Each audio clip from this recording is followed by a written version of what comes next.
I've heard. Truly bothersome business. No, I do not foresee a problem on that front. The main concern is Roban. There is no telling what the brute... Have the blades watch him in the flames day and night.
You may leave the Sultana to me.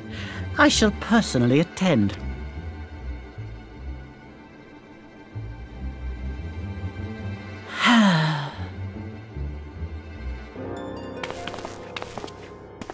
Sever one of the East Aldenard trade routes. That ought to keep Lolorito occupied for a while.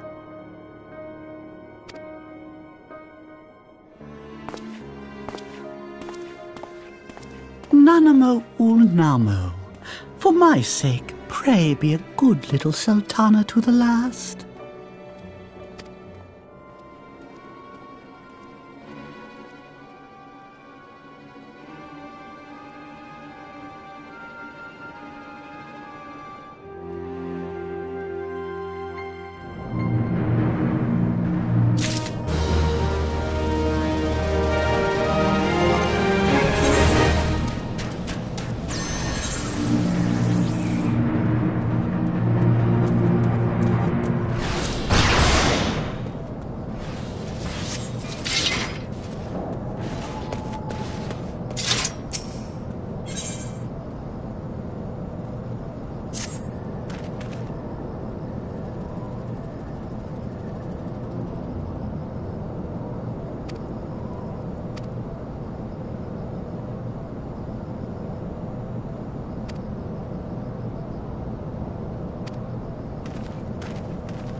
Welcome back, my friend.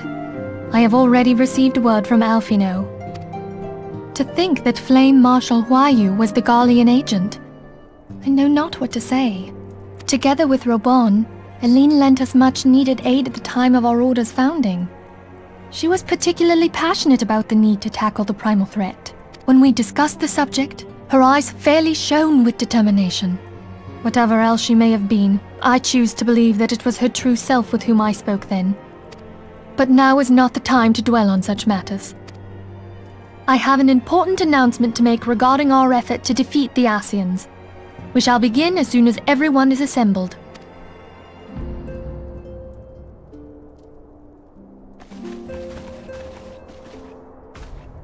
My thanks for coming, friends. Moonbreeder, the floor is yours. By now, I'm sure you're all familiar with white Eorzea, the miraculous material that'll allow us to capture Ascian souls. Back at Snowcloak, we verified its ability to absorb vast amounts of ether. Alas, it leaves something to be desired in the area of stability. The stone can only store ether for a short while before expelling its contents.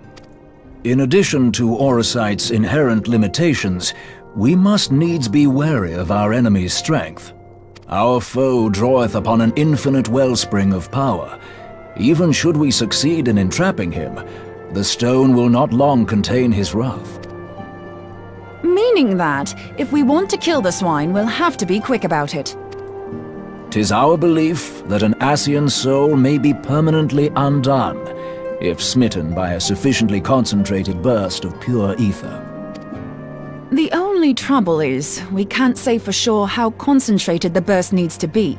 Without knowing how much ether an Ascian soul is composed of, we're basically guessing. Our sole clue lieth in thy struggle with Eorzea. During that encounter, Heidelin bid you forge what she called a Blade of Light, a weapon which took the form of a luminous stream of energy. Based on your description, we believe the blade with which you vanquished your foe was composed of ether. Admittedly, your victory proved ephemeral, as Eorzea was able to use a crystal of darkness to flee into the space that lies between our world and the void. The fact remains, however, that Heidelin placed the means to destroy the Ascians in your hands. Be that as it may, it would be unwise to assume that she will do the same when we next encounter her.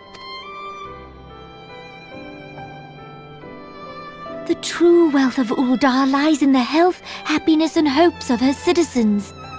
Alas, the citizens shall never know these things, so long as their lives are ruled by the ambitions of the few. The monetarists claim to represent the best interests of the people, but in sooth they desire only to manipulate them for their own selfish ends. For the government to serve the people, it must be formed of the people. For Uldar to move forward, it is not only the syndicate that must be dissolved. Nay, you jest. My friends, it was for no other reason than to make known to you mine intent that I requested your presence here. When I make my declaration to the people, chaos shall inevitably ensue. As the last monarch in the line of Ul, I make unto you this request. Help Roban to preserve order and protect the people. Forsake them, and you forsake yourselves, for a strong Eorzea will ever have need of a strong Uldar.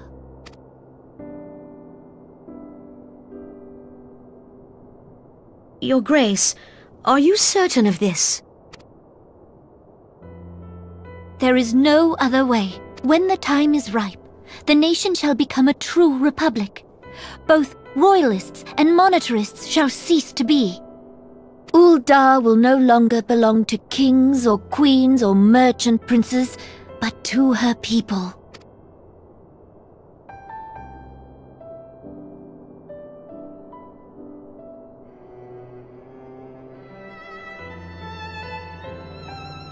Roban, forgive me for casting aside all that you have toiled for in my name.